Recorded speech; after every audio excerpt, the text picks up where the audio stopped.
Have you noticed that everybody's using the word trauma these days? Like everything that was stressful in their life has been considered a trauma to them. It's traumatized them. It's their excuse for being a victim.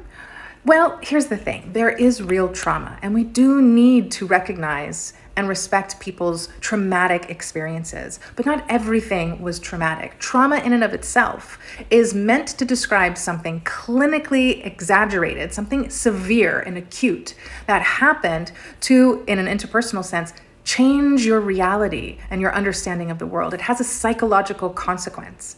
But because somebody yelled at you when you were a kid doesn't necessarily mean you were traumatized. So even if we're not talking about early childhood years, right? Let's think of trauma. Instead of using the word trauma, maybe use stress. Because stress can be positive, negative, or neutral. A lot of stress can be very productive. It can help you grow. You have to have some level of stress, just like you need to have some level of conflict in order to grow and deepen your relationships.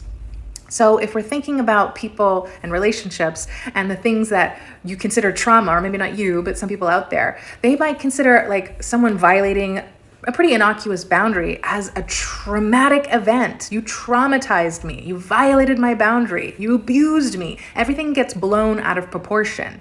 So this is not good. This is not healthy. They're exaggerating a lot of things. Now, there are times, again, when it's going to be traumatic and we need to address the real trauma consequences for people. But there are going to be a lot of things that we need to reframe as just stress, something that's not great that happened, but it doesn't mean that you are injured because of it. Thinking about things that way is going to put you in a learned helplessness state. So I hope that you consider this an empowering message and not an invalidating message. I am a retired trauma specialist. It's definitely something that was my life passion, and I want to support all trauma survivors to get the healing that they need, but I also want everybody else to see it as not always a traumatic event and something that you can normalize in a different way by using the word stress. Try it out and let me know if that helps. Not everything is trauma. Psychological trauma has a very specific definition. Psychological trauma can only be considered in conditions where the person faces a physical threat of violence, a threat of death, or in some cases, perceived threat of death, or the witness of someone else, they're dying or experiencing a very violent act. We have to be careful that we don't overuse the word trauma because, for one, if everything is trauma, then nothing becomes trauma. The word loses its meaning, and we diminish the experience of people who have gone through very severe trauma. Now, I'm not saying this to diminish other people who have gone through difficult things in their life and have struggled. There is certainly a place for that. We don't diminish that by keeping to the definition of trauma, but we have to be careful about how flippantly we use this word. I think it also creates a psychological problem for the person who overuses the word trauma, because if you overuse the word trauma, you start to feel helpless and you start to feel like there's no escape.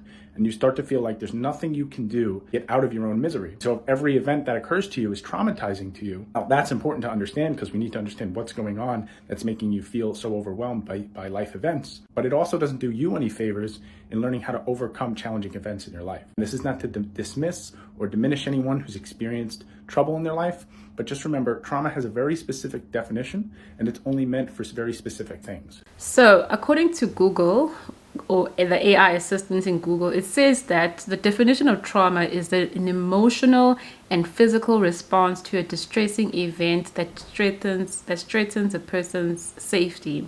It could be war, it could be a death of a loved one, acts of violence, natural disasters such as earthquakes and floods.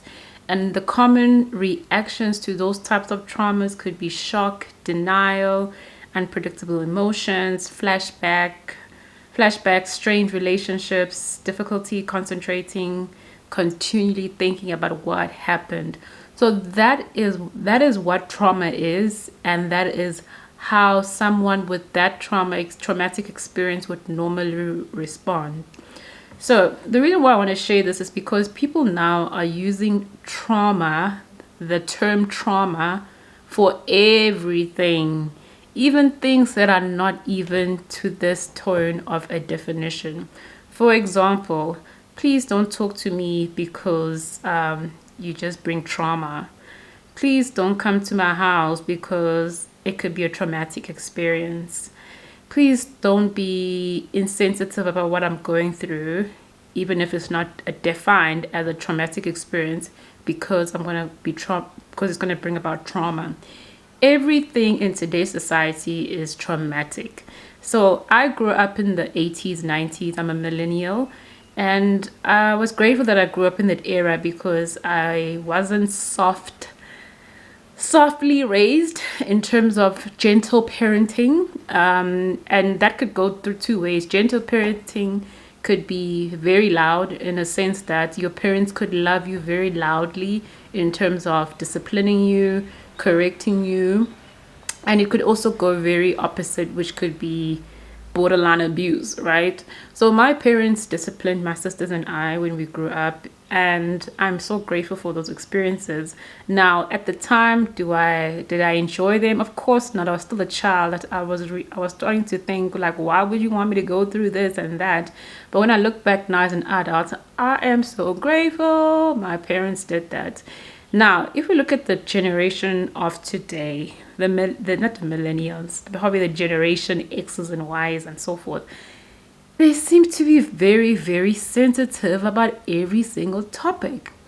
Now, if you find yourself feeling very emotional about every single thing in your life, you might want to have that checked out.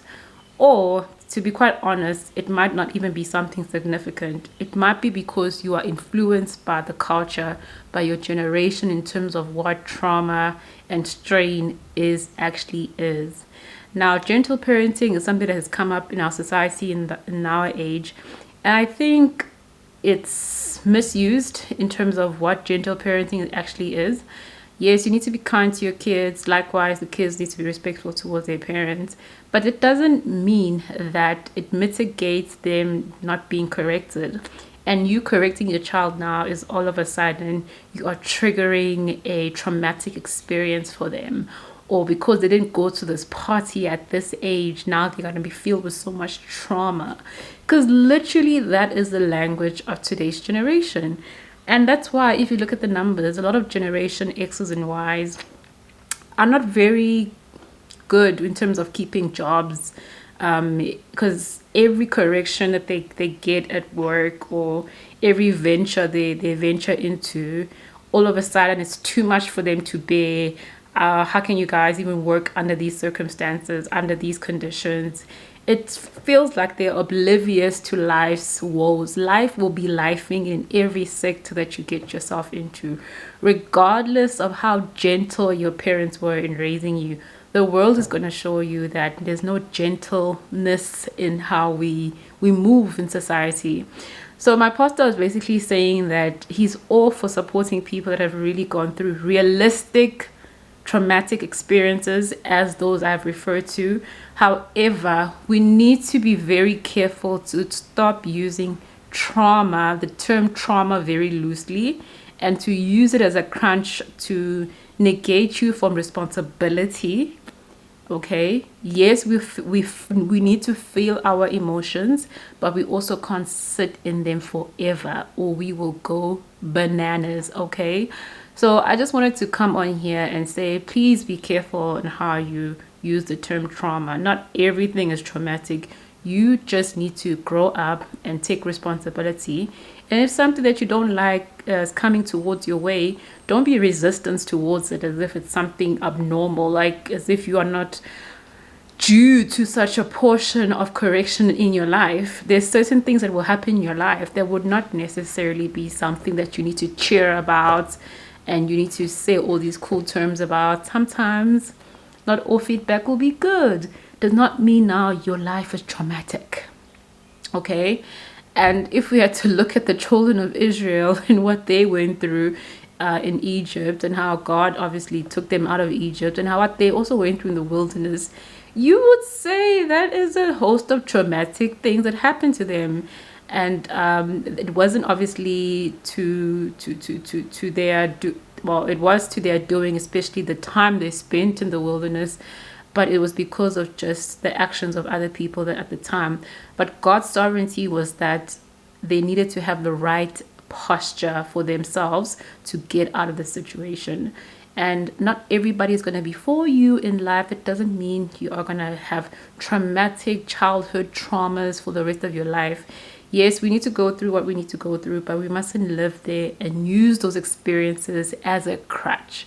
So have an awesome day, guys. I hope this video helps someone, because wow, everything is a trauma response in 2024.